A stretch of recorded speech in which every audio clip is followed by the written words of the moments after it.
case of two ethnic tribes who intermarried, worked together, and lived together peacefully for decades. Suddenly, a land dispute grew into a tribal conflict that became brutal and led to many killings of men, women, and children. In the midst of this conflict lived a man named Sam and his family. Sam had a pregnant wife and two lovely little girls.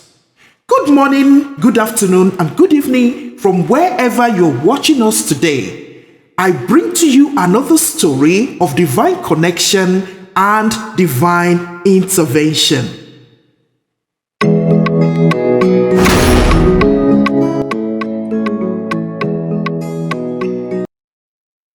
Sam got a word that his only sister was very ill and dying.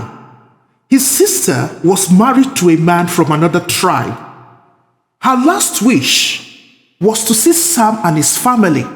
So in the company of his wife and children, he drove 240 miles to see his sister. Fortunately, they met her alive and they were able to be with her in her final hours before she passed away. The next day, Sam got into his car with his family and set out to go back home. About 2 hours into the journey, they drove into an ambush. There were dozens of cars ahead of them, and about 30 vicious men were seen pulling out men and women and children from vehicles. Many were shot dead and many were burnt alive. There were screams and crying everywhere. The sky was dark with flames of fire. Sam and his wife began to panic. The children began to cry. He looked back and saw that there was no way he could turn back or reverse the car. There were so many cars behind him, and there was no way to maneuver out of this death trap.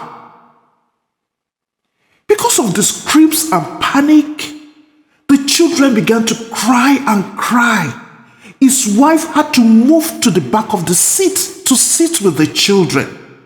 Sam was numb with fear. There seems to be no way out. The attackers were everywhere. The attackers were going from car to car. And not one life was spared.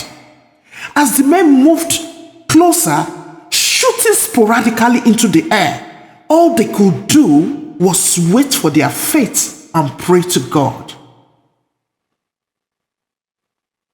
Suddenly, two men appeared before them, shouting. Sam could not understand what they were saying. One of the men stood by his car.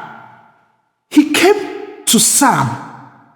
He opened the door and pushed Sam to the passenger seat. The man screamed at his colleague to get out of the way. He started the car and pulled out of the long queue as 20 other men advanced towards them. While driving with one hand, he held out the other hand, shouting in his dialect. He drove around other cars in top speed for about 10 minutes. Once he was out in the clear, he drove for another 5 minutes before he stopped the car. He turned and stared at Sam. His eyes were bloodshot.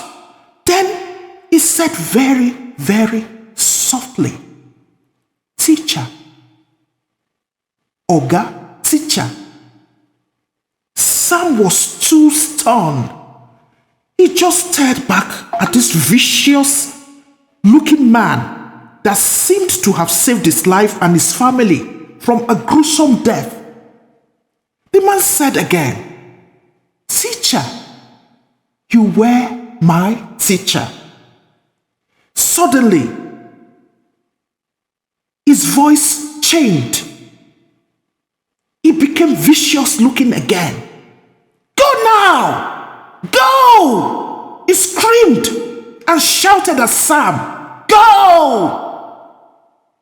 Then he got out of the car and ran off without looking back.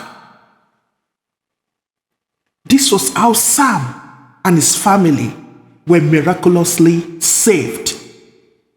Another true story of divine intervention by God. The man could not remember who this vicious angel was. Sam could not remember. Though he had been a teacher all his life, he had taught in many communities. The day he came across this student was a blessed day. That day, an unknown student of his saved his life and his entire family.